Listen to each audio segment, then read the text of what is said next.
I'm curious on your thoughts of RankBrain and the future of long-tail keyword phrases. Do you think beginner SEO people are going to have a much more difficult time getting into the game? Yes, Sky. But if you asked me that 2 weeks ago or 2 months ago or,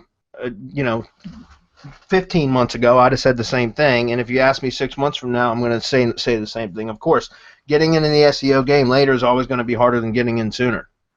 It's just more complex, and it's becoming more complex on a daily basis. But that's the nature of what we do. I mean, that's our business, and that's why you can make a lot of money doing it too, because it weeds out all the all the riffraff, so to speak, the people that are lazy or that don't. If you're not, SEO is not something that you can do if you're not truly passionate about it, because it does require an awful lot of study and testing and time to put into it. So.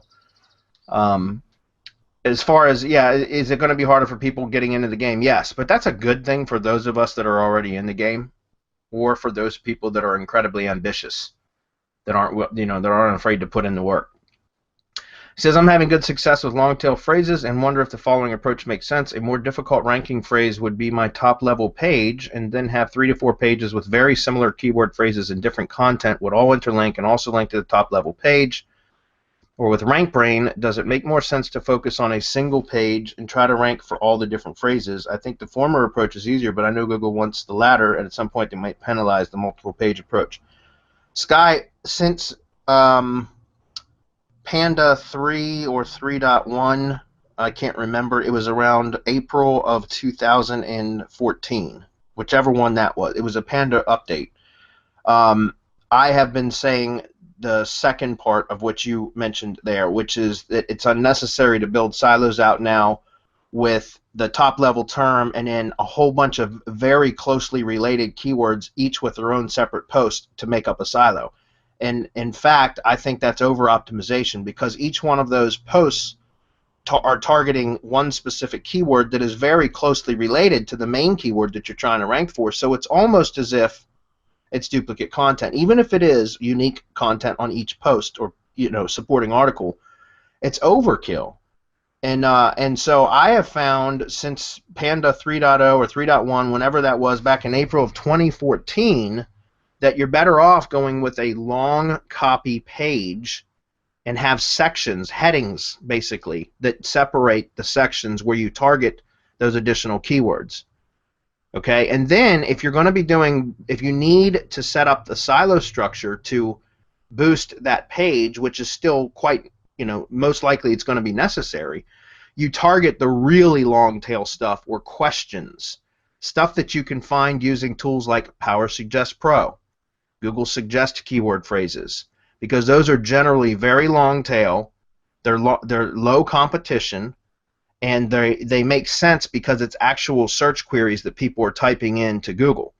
And so you optimize the posts for those type of queries and then interlink those up to your top level page, in which case would have all of the supporting keywords covered in that one page. So what would typically be a normal silo structure, or a traditional silo structure as we've known it for the last several years, would be to have like your top level term, 800 to 1,000 words on the page. Then you find 4 or 5 supporting keywords that are closely related to that top level term, and you have blog posts of 600 to 1,000 words for each one of those keywords, each post focusing around one specific keyword, and then you interlink all of those up to the top level page. Again, in my opinion, it's like, how many times can you say blue widgets without it becoming overkill or repetitive? You know what I'm saying? So in my opinion, and through my testing, I have found having one top-level page with about 1,500 to 2,000 words is much more effective, and then you use those long-tail phrases that you find through suggest scraping tools such as Power Suggest Pro as your blog posts, because they'll rank damn near instantly because of the long-tail nature of them, and they're supporting type keyword search queries that people are actually typing in. You want to compound on that, Hernan or Marco or anybody? I think that you nailed it with the content length. I mean, if you're providing content for the user, the least that you could do is, I would say, I don't know, 1,200 words or 1,500 words, even 2,000 words. Yeah. For a morning post. or something like that. So on those 2,000 words, you have more than enough room to get all of those synonyms, because have in mind that RankBrain has been developed and deployed with Hummingbird. That was the main idea of Hummingbird, is to keep working RankBrain on the background. But my point is that Google is becoming smarter when interpreting or seeing what people want, actually what they are looking for when typing What is their complex search queries. intent? Yeah, Right. exactly. Right. So when typing complex queries, it has to process a lot of synonyms. That's why Google is so advanced, in my opinion, in English language, but on other languages it's still a bit behind. That's because the language pattern and the syntax and the grammar of the English language makes it right now a priority. So when you're using a ton of synonyms and a ton of LSIs, and you're using a ton of objects, with schema marking up things, you have a ton of content there. So I don't think there's a need for old, like 5 years ago or 10 years ago, SEO tactics where you would put a lot of similar page with similar keywords. Yeah, again, I think it's overkill, and at some point it will pull your site down because it's repetitive. It's like you can't. And I know, look, that's how I used to build sites too, because it worked. But I don't think that's necessary anymore. And through a lot of websites that I've built since that update, I've seen the big difference. And like Hernan just said, RankBrain has been being developed since Hummingbird was introduced to, which basically replaced. It was the beginning of Google's semantic web engine, right?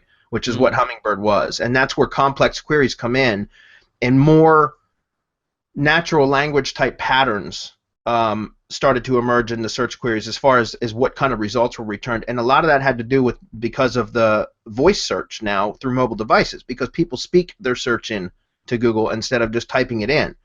And that's where Hummingbird came in. And so knowing that, and that's where the Google Suggest keyword phrases or search phrases come in, and that's why they're so, in my opinion, the best type of keywords to be targeting in SEO.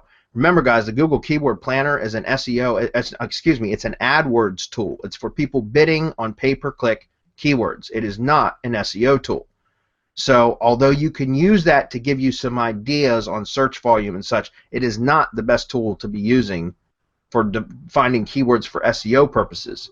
Suggest, however, is, in my opinion, the best and most efficient way to find keywords in search queries that people are actually typing into Google, and then optimizing for those, whether that's a playground with a lot less competition.